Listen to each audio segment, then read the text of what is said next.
c'est un destin.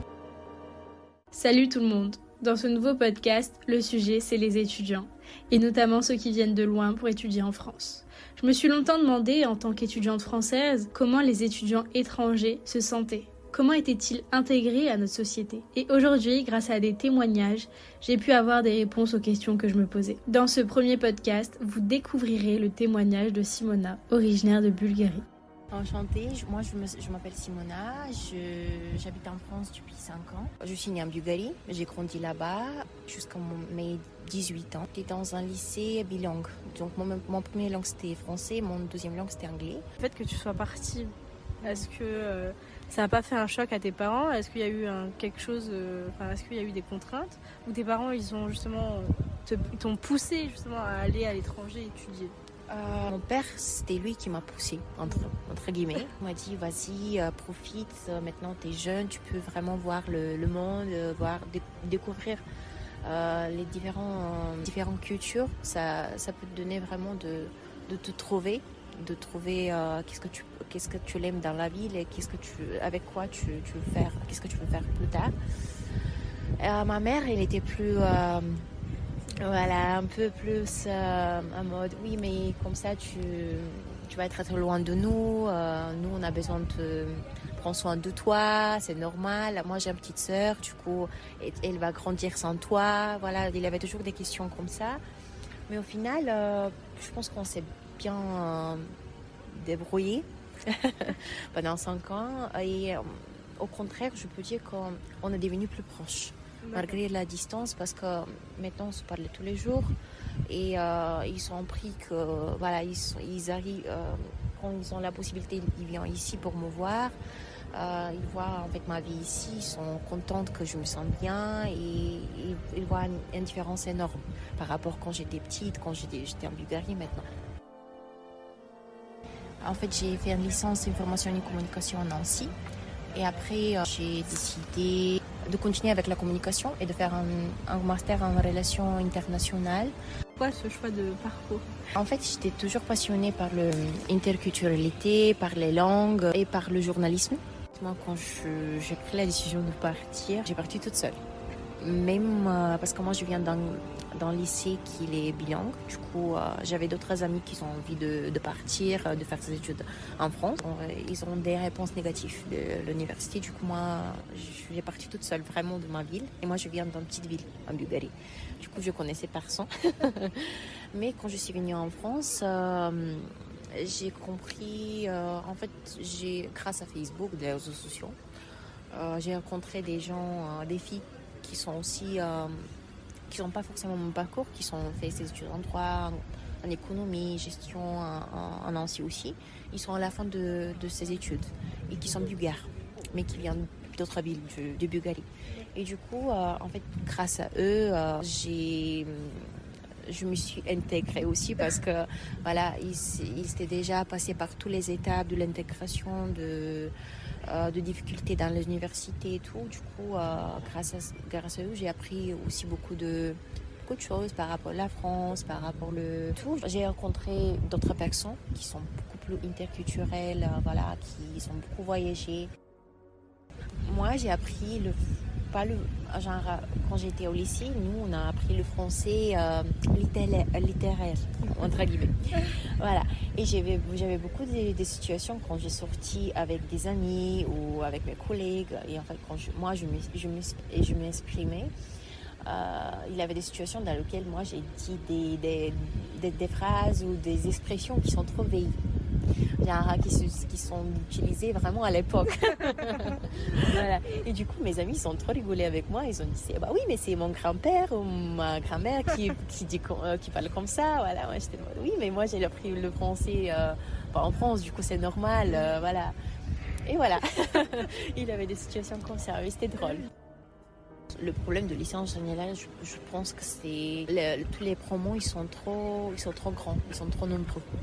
Et du coup, l'intégration, c'est compliqué, même pour des étudiants qui sont nés ici, qui habitent ici, voilà. Et du coup, oui, j'ai trouvé des bons collègues avec lesquels on a un bon contact encore, on se parle et tout. Chacun, il a trouvé en fait son job déjà. Au début, c'était plutôt compliqué, je peux dire. m'intégrer par rapport à ça que moi j'ai pas parlé bien français. Tu as besoin il y a une période de choc culturel et après pour chaque personne c'est différent.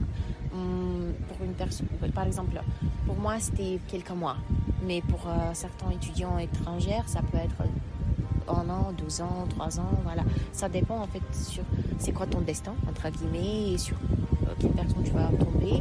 Moi, dehors de l'université, j'ai trouvé des amis qui m'ont beaucoup aidé en fait par rapport à ma intégration, qui m'ont aidé avec tout ce qui était des questions administratives. Pourquoi la France ? Parce que mon premier langue c'était français. Du coup, je me suis dit, c'est une grande possibilité pour moi si je vais aller découvrir la langue et parler, habiter là-bas. Et c'est pour ça qu'en fait, j'ai décidé de postuler, d'envoyer ma candidature aussi en France et dans notre pays. J'ai fait du babysitting pendant 3 ans quand j'ai fait mon licence. Et en fait, mes horaires étaient adaptés par rapport à mes cours. Et du coup, c'était faisable parce que dans la journée, j'étais à la fac, j'ai fait mon travail. Et le soir, en fait, c'était plutôt le soir ou dans le week-end que j'ai travaillé avec des familles. J'ai rencontré aussi, grâce à ce job, j'ai rencontré beaucoup de gens. Du coup, ça m'a aidé aussi par rapport à l'intégration en France.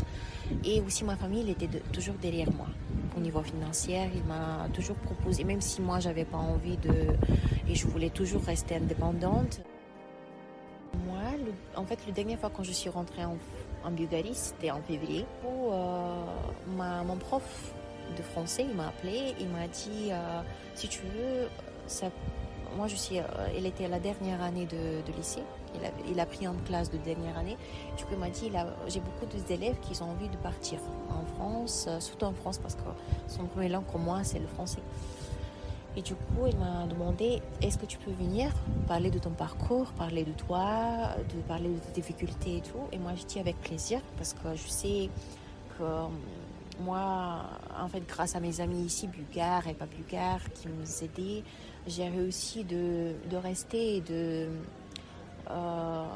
j'ai réussi en fait j'avais énormément de soutien et grâce à eux je pense que j'ai pris cette décision de rester et j'ai pris cette décision de continuer à chercher un travail, voilà.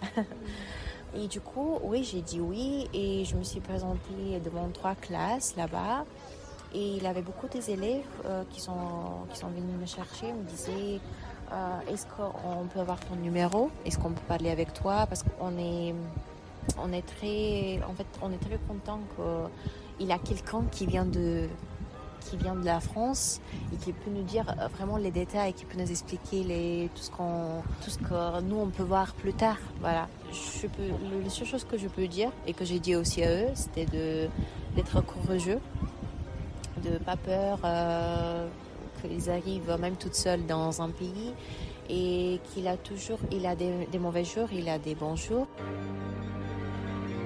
Nous arrivons à la fin de ce podcast. Un grand merci pour votre écoute et un grand merci à Simona pour son témoignage. Il était une fois un podcast réalisé par Faleh Kadisha.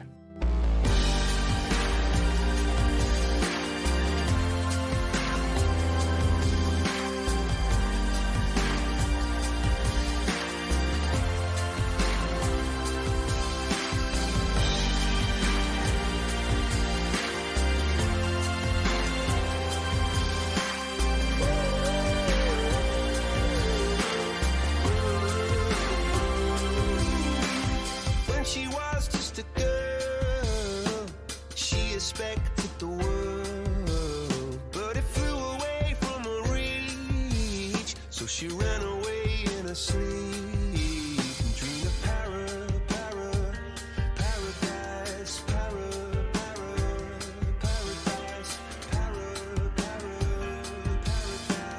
Every time she closed her